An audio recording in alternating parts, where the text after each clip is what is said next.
Look at it. Aggressive, muscular, and carrying a badge that has defined German performance for decades. But this isn't just another RS. This is the 2026 Audi RS5, and it represents a tectonic shift for Audi Sport. We're calling this the end of an era because, for the first time in history, the RS5 has gone hybrid. And I'm not talking about a tiny battery to help the AC.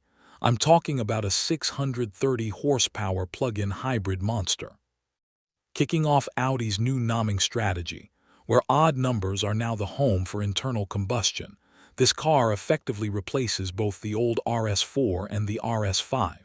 It's bigger, it's techier, and it's undeniably faster. But is it still a real RS car? Today, we're doing a deep dive into the specs, the tech, and the controversy. Let's get into it.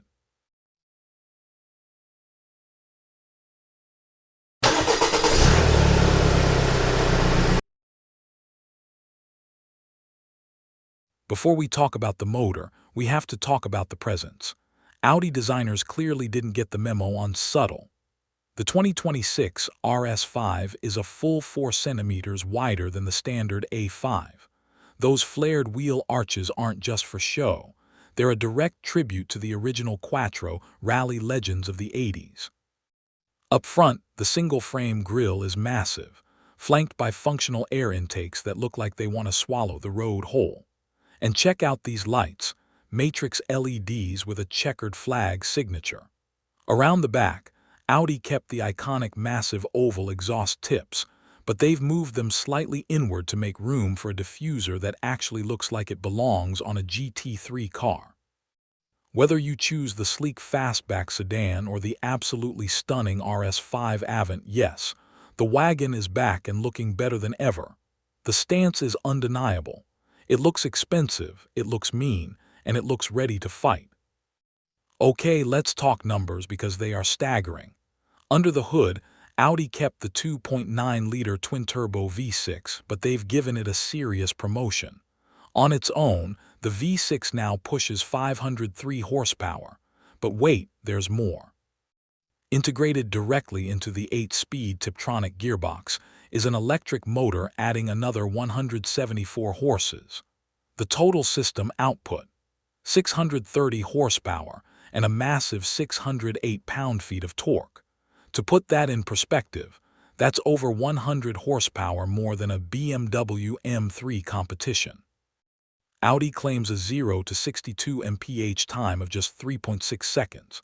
Now on paper, that's only a tenth of a second faster than the old one, which might sound disappointing until you realize what this car is carrying.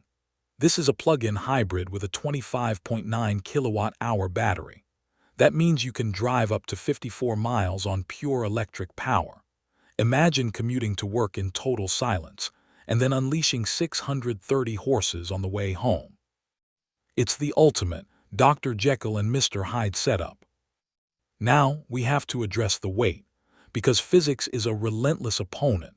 Adding a massive battery and an electric motor isn't free. The 2026 RS5 Avant tips the scales at roughly 2,370 kilograms. That's over 5,200 pounds. To put that in context, this small RS car now weighs more than a V8-powered Ford F-150. This is why the 0-60 time hasn't dropped into the 2-second range, despite the massive power boost. So how does Audi keep a 2.5-ton car from feeling like a boat in the corners? That's where the Vorsprung durch Technik really kicks in. They've introduced a world first, Quattro with dynamic torque control.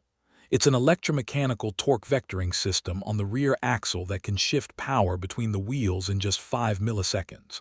It's basically a magic wand that fights understeer and tries to make the car feel 1,000 pounds lighter than it actually is. Step inside, and it's a total digital takeover. The dashboard is dominated by 3 distinct screens. You've got the 11.9-inch virtual cockpit for the driver, a massive 14.5-inch MMI touch display in the center, and for the first time, a 10.9-inch display specifically for the passenger so they can manage navigation or watch movies without distracting you. But the coolest feature, the RS Boost button on the steering wheel. Pull it, and the hybrid system gives you everything it's got for 10 seconds. It's basically a push-to-pass button for the real world. The landscape has changed. Mercedes went to a 4-cylinder hybrid with the C63 and fans. Well, they weren't thrilled. BMW is still holding onto the straight-six for the M3. Audi chose the middle ground, keep the V6 but give it the hybrid electric supercharger effect.